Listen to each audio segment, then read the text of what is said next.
पश्चिम बंगाल के प्रसिद्ध पर्यटन स्थल दीघा में नवनिर्मित जगन्नाथ मंदिर के नामकरण को लेकर राजनीतिक और धार्मिक हलकों में एक नया विवाद खड़ा हो गया है। ओडिशा के नवनिर्वाचित भाजपा सांसद संबित पात्रा ने इस मंदिर के नाम के साथ धाम शब्द जोड़े जाने पर कड़ी आपत्ति जताई है। उन्होंने इस संबंध में पश्चिम बंगाल के मुख्यमंत्री शुभेंदु अधिकारी से मुलाकात कर अपनी चिंताएं व्यक्त की। इस बीच राज्य सरकार और मुख्यमंत्री ने भी इस पूरे मामले पर अपनी स्थिति स्पष्ट कर दी है।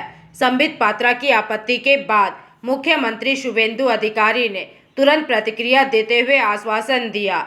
दूसरी ओर इस संवेदनशील धार्मिक मुद्दे पर राज्य के मुख्यमंत्री ने बेहद सकारात्मक रुख अपनाया है। मुख्यमंत्री ने इस विषय को उठाने और सही मार्गदर्शन देने के लिए ओडिशा के सांसद संबित पात्रा को धन्यवाद ज्ञापित किया। मुख्यमंत्री ने स्पष्ट रूप से घोषणा की है कि दीघा के इस मंदिर में होने वाली तमाम पूजा अर्चना और अनुष्ठान पूरी तरह से सनातन और पौराणिक रीति रिवाजों के अनुसार ही संपन्न होंगे। पूरी जगन्नाथ मंदिर की परंपराओं का पूरा सम्मान किया जाएगा। नामकरण के इस विवाद को पूरी तरह शांत करते हुए ये साफ किया गया है कि इस भव्य परिसर का आधिकारिक नाम श्री श्री जगन्नाथ सांस्कृतिक केंद्र होगा। प्रशासनिक सूत्रों के अनुसार यही नाम राज्य कैबिनेट द्वारा पहले ही अनुमोदित और स्वीकृत भी किया जा चुका है। किसी भी तरह के भ्रम से बचने के लिए अब इसी स्वीकृत नाम का ही आधिकारिक तौर पर उपयोग किया जाएगा। इस स्पष्टीकरण के बाद नाम को लेकर उपजा विवाद अब थमता नजर आ रहा है। ये जो रिक्वेस्ट आया है माननीय मोहन चरण मांझी जी, मेरी मित्र और उड़ीसा का लोकप्रिय मुख्यमंत्री, उनकी ओर से हमारी पुरी का सांसद मेरी मित्र संबित पात्रा जी का हाथ से मैं और मुख्य सचिव इस चिट्ठी को स्वीकार कर रहा हूं। और मैंने जब इस्कॉन में गया था मायापुर, तब इस्कॉन का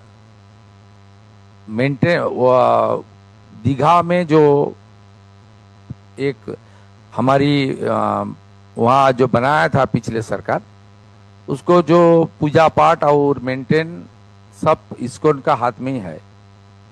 उस दिन मैं वहाँ डिस्कशन भी किया था, वहाँ राधा रमन जी भी थे। जो धाम लिख के किया गया है, ये सनातन संस्कृति और हमारी भारतीय संस्कृति से ठीक नहीं हुआ है।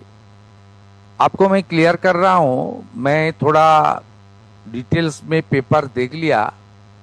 इसमें जो पश्चिम बंगाल का पिछले सरकार उसको अनुमोदन दिया था, उसमें था श्री श्री जगन्नाथ धाम कल्चरल सेंटर, सरकार का रुपया में बनाया। वो टेक्निकली कल्चरल सेंटर का नाम में वो बनाया और धाम का शब्द इंसर्ट कर दिया था। मैं आज मुख्यमंत्री जी को जो चिट्ठी वो स्वीकार कर रहा हूँ, तुरंत वहाँ से धाम शब्दों को हम लोग निकाल देगा और वहाँ कल्चरल सेंटर का कॉम्प्लेक्स रहेगा। उनके अंदर जो भगवान है, उनका पूजा पाठ, हमारी मंदिर का जो रीति नीति, हमारी जी सनातन का संस्कृति है, उसको मानते हुए श्री जगन्नाथ टेम्पल, उनका पूजा पाठ और भगवान का जो हमारी जो नियम है वो मान के होगा। और पूरा कॉम्प्लेक्स जो है वो सरकारी जो रेजुलेशन में है, क्लियर है, जो कल्चरल सेंटर, वहाँ से धाम शब्दों को हम लोग निकल रहा है। और पूरा सात्विकता से पूरा एरिया में पूजा पाठ और नियम के अनुसार जगन्नाथ देव का पूजा और प्रसाद और जितना भी नाम हमारी भजन कीर्तन सब हमारी मंदिर जैसे होता है उस तरीके से ही होगा। ये उड़ीसा का मुख्यमंत्री का जो आज आया है, ये मैं रिक्वेस्ट नहीं बोल रहा हूँ, ये अच्छा सुझाव है। ये मेरा दिल में भी था। एक सनातन संस्कृति से इसको जो अपमान करने का काम पिछले सरकार किया, ये सरकार इसमें नहीं करेगा। इसलिए मैं ये चिट्ठी को भी स्वीकार कर रहा हूँ और वहाँ से धाम शब्दों को निकलने का काम भी हम लोग करेगा।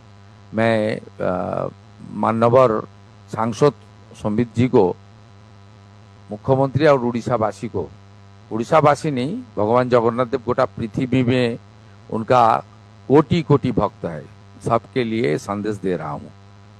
আমাদের আপনারা জানেন যে মাননীয় উড়িষ্যার মুখ্যমন্ত্রী মোহন চরণ মাঝিজি তার প্রতিনিধি হিসেবে পুরীর মান্যবর সাংসদ সম্বিত পাত্রজিকে আজকে আমাদের সচিবালয়ে পাঠিয়েছিলেন। উনি চিঠিতে বলেছেন যে ওখানে জগন্নাথ দেবের পূজা পাঠ মন্দির সব চলুক, হাজার হাজার মন্দির হোক, সবাই চান, আমিও চাই, কিন্তু ওই ধাম শব্দটা আমাদের ভারতীয় সংস্কৃতি ब्यूरो रिपोर्ट PVTV न्यूज।